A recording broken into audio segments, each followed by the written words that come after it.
This is Dakota News Now, your first alert station. And we are on the air with you at 5:30. Good evening, everyone. I'm Brian Allen. Thanks for being with us. I'm Sam Wright. College football brings an atmosphere like none other to an institution. Included in it is all the other pieces that make up a game, like a marching band. But at South Dakota State, some members of its band says that they've had to deal with items being thrown at them, and they're coming from their own student section. Cooper Seamer in studio with our 5:30 top story. Cooper.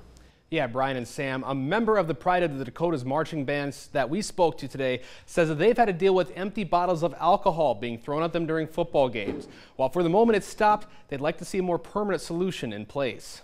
As someone who worked a lot on the... Michael Garofalo has been in the Pride of the Dakotas Marching Band for 4 years and is also part of the Students Association. It's something he sought out when he got to South Dakota State. I looked at it as kind of an opportunity to do something new.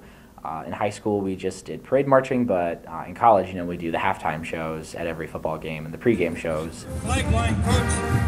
But lately, not only have he and others been dealing with playing on football game days, he says they've had to deal with their fellow students. Garofalo says empty bottles of alcohol have been thrown into the band section at games starting last year, but it's becoming more frequent this year. Students would be just throwing either out of the student section and into the band section, or within the student section even, empty bottles of what they call shooters, which is just a bottle of alcohol that's about this big.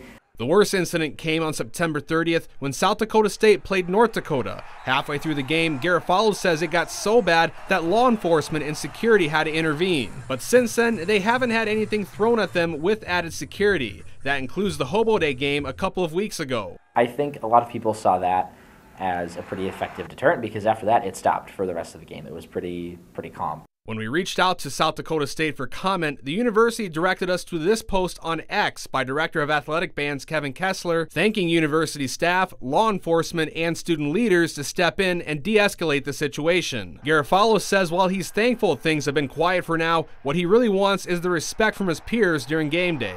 For us to kind of volunteer our entire Saturdays doing things for the atmosphere in the stadium, and then for people to just kind of discount that and act inappropriately and make it more difficult for us to do our job is really frustrating.